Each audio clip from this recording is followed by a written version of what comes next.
Well, aren't you nosy? Do you want to get a peek inside my pantry? Hi folks, it's Darcy from the Purposeful Pantry, and it's about time for another pantry update.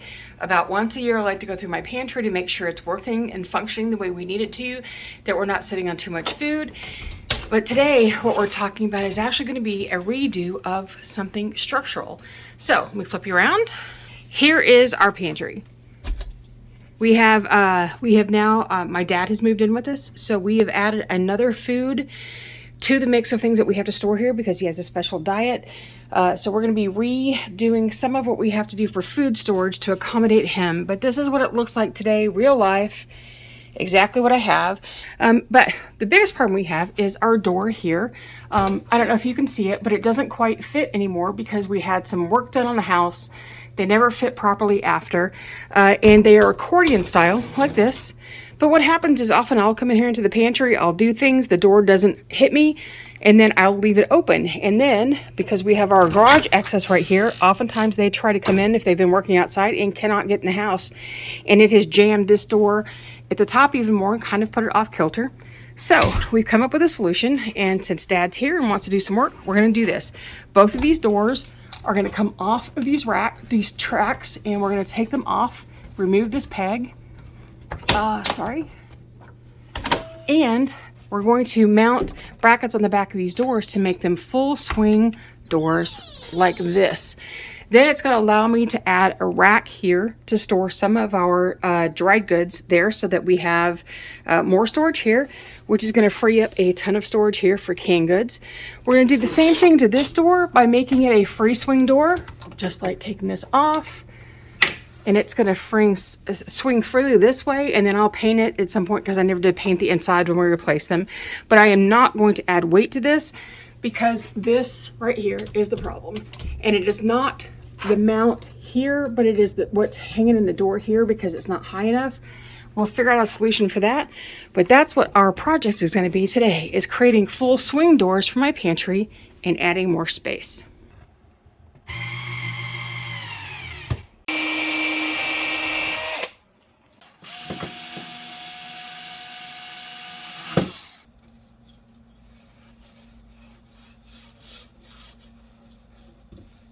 My husband moved the doorknobs from the accordion fold to a regular door fold because I kept trying to open here and not paying attention and smacking myself with the door. So I'm going to go through and do some touch up on what he has spackled and paint and sanded. So this is just left over where the knobs were so tight that it just took a little bit of the paint off the door. So I'm going to touch these up and probably end up putting a whole nother coat of paint on the whole door just to make it match, and that's the next step. This is the organizer I'm using in the pantry. I bought two. We can only use one, but we're going to give it a go and see how much it can help save me some space.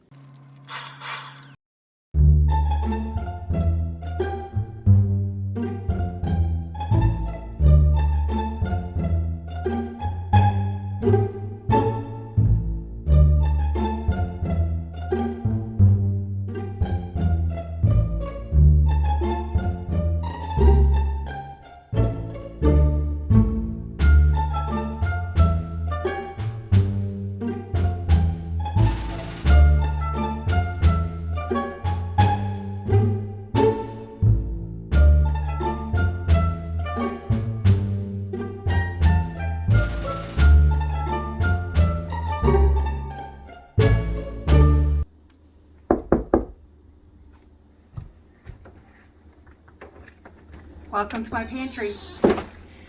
Alrighty, so let's work with what I changed out first. We inserted this bracket here to put magnets on to hold these doors shut. Okay, so there's a magnet right there that's on the top of the door that attaches here, and these stay shut. I have painted this once. I need to go through and paint it again.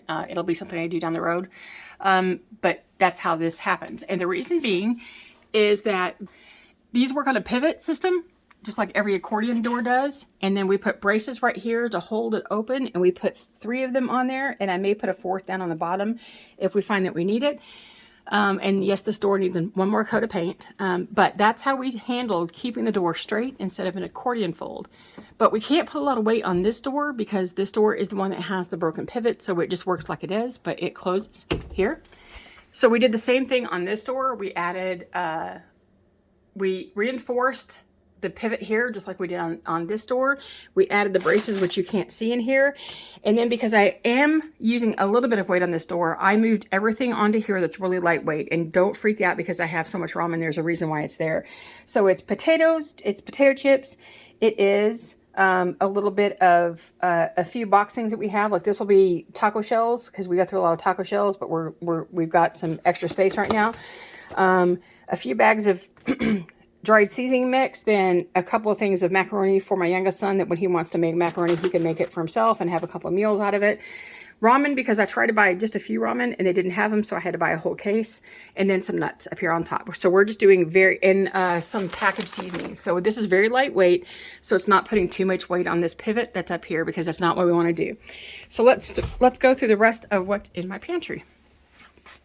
Up here on the top shelf, my dad's cereal, my boys' cereal, that when we get them on sale for less than $2 a box, I stock up. In the back there is some storage of serving containers and things like that. Then this is some of my freeze-dried foods that are up here. And then I need to rearrange this. I'm not doing it as part of this right now because I've got to get up and pull stuff out of its storage space to restock the holes and just readjust all this. And yes, you can store freeze-dried meat in a jar for a short-term time. We've been going through this jar that once we opened up the can, we've been making meals out of this consistently so that we can get it used up. But you can put it back in the freezer as well. Then extra glasses for when we have company and we need some more. We've got some back there for just extras, and these are wine glasses we don't drink wine, but we keep those for fancy dinners that we'll put stuff in. So this is my baking section where I have baked goods and molasses and extra alternative sugars, and then chips, and bagged right here are chips and a couple of bags of brownies. Then this is Jell-O and puddings and some emergency cake and brownie mixes, so that if we have friends or family that need to have... So here's my baking section that I keep the baked goods. We don't use many of them, so they just get this little bin, this little section right here. These are some baked goods and molasses and coffee, instant coffee for flavoring things, and then just typical things that you would have in baking section. Then this is my staples. It is 2 layers deep. I don't know if you can see back there, but layered that way, and it's 2 layers deep here of things that we use all the time. Then I keep some extra juices here, some extra flour storage back in the back here. This is leftover of my son when he goes into work at 5 in the morning. So we had instant meals that were easy for him to grab breakfast and then throw some extra stuff into it. He needs to take those with him to his apartment. But we still have them here. This is a section that we don't eat this stuff anymore. So we're just using up this last bit. I don't know what I'm going to do here. The next shelf is snacks here. Then we have a little bit of cracker storage in the back. Then we keep all of our nuts. A Lazy Susan for condiments, for sauces and things like that. Then this shelf is for peanut butter, jelly, sauces, hazelnut spread, queso, enchilada sauce, and some other things like here we do for Tex-Mex. Then our vegetables here. Then this section is more dried goods staples. So salt, peppers, other flavorings like that. This is where I keep all my oils that we need to stock up on pretty badly. This is temporary storage. We bought this container to be a small container, and they gave us this huge thing to replace it. So it's like, well, now that sits there for a while till it gets used up. Then this is my dried herbs and spices. These shelves all the way down here. I actually have a dehydrated cabinet that keeps most of my dehydrated foods there. And we're out of a bunch. So this is usually going to be stored all the way to the back, just packed. But I moved everything forward, moved things around as we start to get into the spring season soon. I mean, it's not soon. It's still 2 months away for us. But we're getting ready, that compacting jars, getting things ready for the influx of all the fruits and vegetables coming in that we can start storing again. This is pasta and commercial soup mixes of things that my family won't eat, but I love. Then we just keep a few little ready meal kind of things in here for us, for like cornbread mix and polenta that I slice up and fry, and then things like that that are quick meals for somebody to grab if I'm sick and they're not doing it and they need to make something. Then we keep canned fruits, canned soups, to make things easier, again, for meals when you're just cooking for one. Then this is my stock that fluctuates from homemade to commercial, depending on what time of life I have going on, what I need. And we're almost down to, we've only got 2 pints of vegetable stock left. And so I just restocked on the commercial stuff until I get to the point where I have enough back in my freezer to make fresh. So it just ebbs and flows depending on what time of life we have now. My canned chicken, that I've got about 2 months worth of canned chicken here, and then I'll have to pull out some out of the freezer and can up some more. Then back here are like more leftover, more of the sauces and things like that we use. Then this is crackers. It looks like a lot of space for a few crackers, but we actually eat a lot of crackers. Regular saltines, and then graham crackers, and then snack crackers for things that we're eating. Like I'll eat chicken salad and stuff on top of these Triscuits. I love those things. Or hummus or whatever I'm using. Down here is going to be a bin that disappears because it's got popcorn that my husband can no longer eat. None of the rest of us really like it, so that's going to disappear. I'll have this huge hole to fill that I don't know what's going to go there yet, but it's going to be a blessing to have some space. Then we have...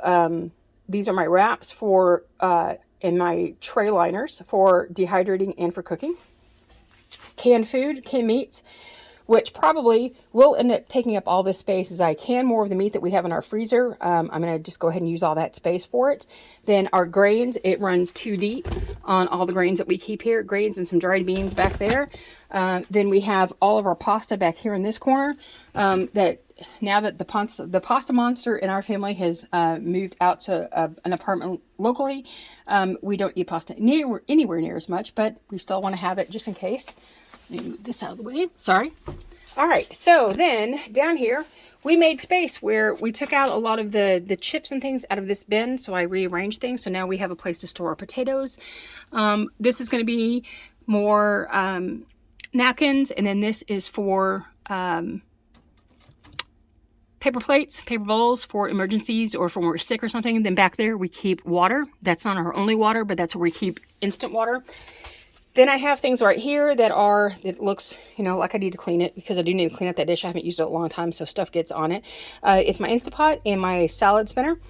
Then these bins are for things like, this used to carry ramen and then other snack foods that it's not empty. So I'm probably going to put some kind of cooking utensil in here so that I can take it out of the cabinets and make a little room. This was where my oldest son kept all of his snacks. We just haven't found a use for it yet.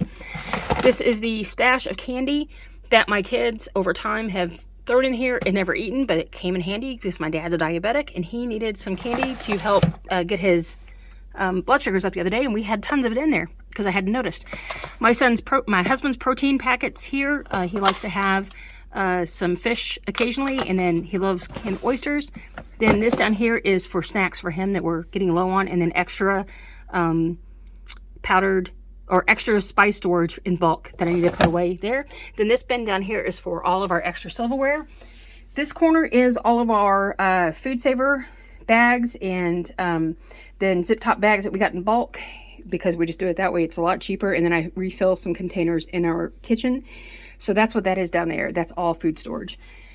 So there is my pantry. So let me walk you through how I'm going to fill out the holes and take care of the inventory here.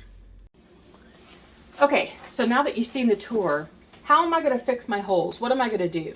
Well, the first thing that I'm going to do is think about what do I need to buy and when do I need to buy it.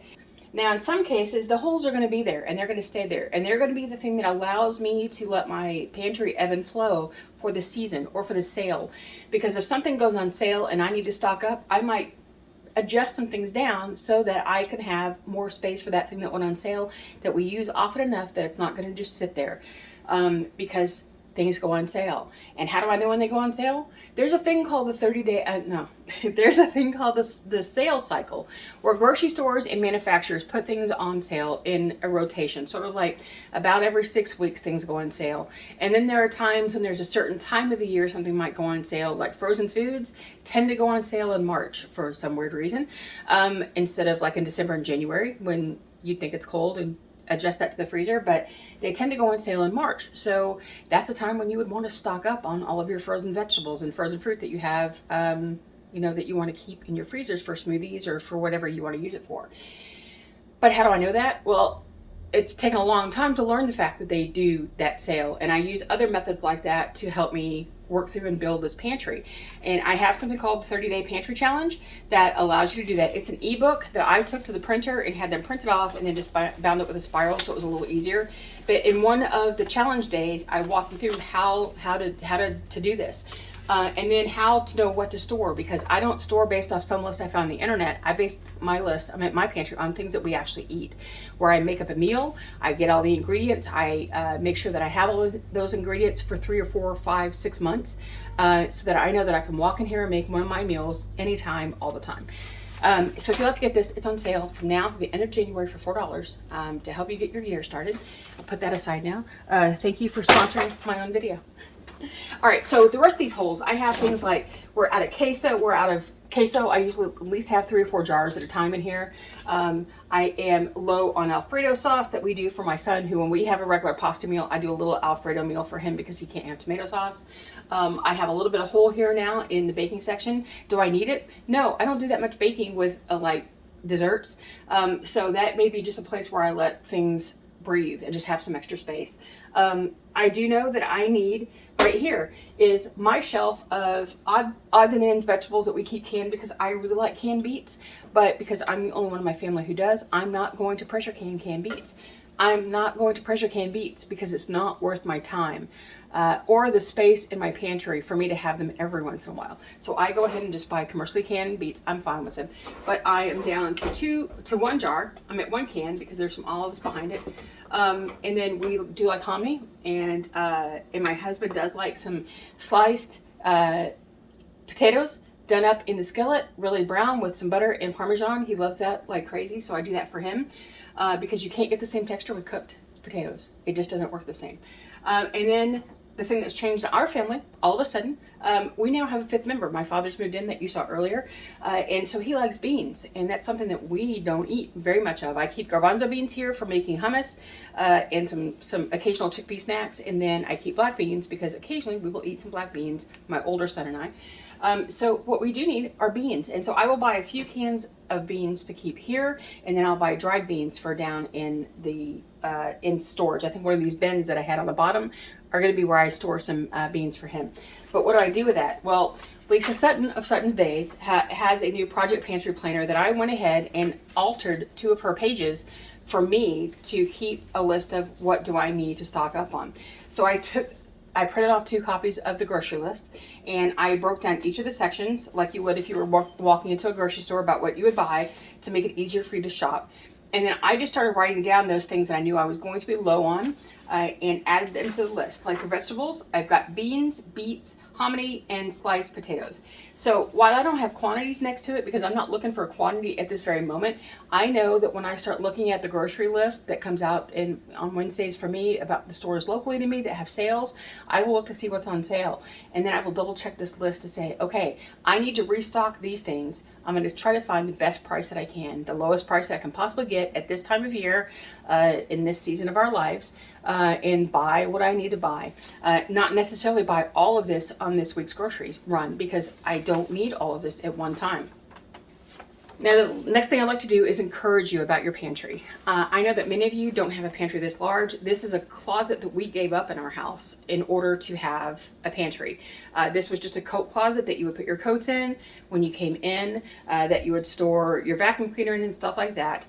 We gave it up for this because we needed some place to put food, because our kitchen has no place to put food. So the first thing that we did when we moved in was first we cleaned the carpets, then we built out a pantry. Now, it wasn't this big. It wasn't this built out. We just put some extra shelves in, and then over time we put some more shelves in, and over time we added these side shelves and just made this work. My pantry is my pantry. It works for me and it works for my family. It is not Pinterest pretty, not even remotely, and I don't care. What I do though is I use Pinterest to get ideas for organization or ways that I can make things work, and then I try to make that work for my home. Sometimes it works, sometimes it doesn't. Sometimes I find something that we have in the house and I go, how can I make that work in my pantry to give me more space? I don't know if you can see it in the video, but right here is It's a stool that my father made for my boys when they were little, that was to help them get up to the sink to wash their hands and brush their teeth.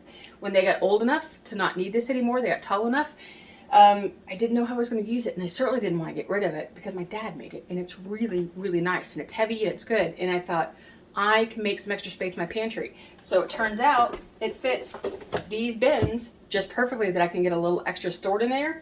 And I just made something work. Now, is it pretty? Does it match everything? It doesn't, and I'm not going to paint it because it's hardwood, it's nice. I'm not going to do something like that to my dad's stool.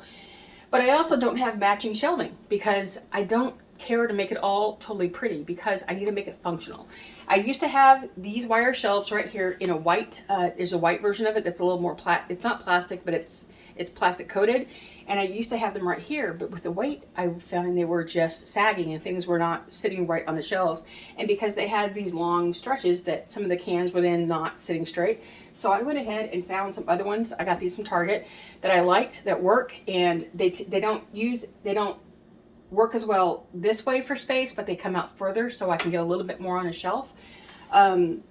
So I just make things work the way I need them to work. Now, right here, yes, I do have OXO containers because, you know, I fell in love with these when they first came out. I wanted them for so long because I thought that these would make my pantry beautiful. It would make me cook better. I would do so much better if just these were in my pantry, and it doesn't work that way. Yes, I got these and I saved up, and I would go to Ross and Home Goods when and buy whatever they had on sale there. Container Store put these on sale in 2020 for really inexpensive, and I went and grabbed what I could get with money I had still saved up in that little fund. And I found that ended up getting rid of a lot of them because they just didn't work for us. One case in point, they're cereal boxes. This is the last one. As soon as this gets eaten, this is going to go away. The reason being is that my family says, and I'm going to take their word for it because I don't eat cereal, that when it gets low, this extra airspace makes the cereal go stale. And although I can put it back in the dehydrator to crisp it back up, or you could do it in your oven if you don't have a dehydrator, the issue is that when they want to go for a bowl of cereal and it's stale, they're not going to go put this in the dehydrator right then. They either eat stale cereal or they have to find another snack, which, yes, they can go find another snack. But for me, I need to think about in terms of my desire to have a pretty pantry with these things in it shouldn't override their desire to have something that they like in the pantry. So when this is done, we're going to get rid of this last one. We used to have 4 of these and they hated them. So I'm not going to use them anymore. Because no matter what, if the things don't work for you, then it's just making your pantry worse. It's not really helping you out. And trying to stay cool with the cool kids that you see on YouTube and Pinterest isn't helping you out in your pantry to make food for your family every day. Okay, so these are the ones that I found that did work for me, that allowed me to put a lot of stuff in a small space. But I also know that my flour is not going to stay in my pantry as long as it should, because when you get flour or anything along this rim where it expands to take up space, when there's anything prohibiting that, it doesn't get an airtight seal, and it's almost impossible to clean off that flange every time you use the container. So I just know that's what's going to happen. I'm thinking about changing this one canister to a Rubbermaid Brilliance or Progressive. It's the same kind of hard plastic that actually clamps down instead of has the little button, like this little button thing that lets you lift it up. It clamps down, so it will keep it airtight better. And I may just change this one out for that. And it won't look nice, but I don't care because it's going to work better for our pantry. So I hope that gives you some encouragement to say that here I am putting this out on YouTube. It is not a pretty pantry, but it works for our family, and I need you to make one that works for yours. So until I see you again next time, happy food storage, happy 2023, and I wish you all the best.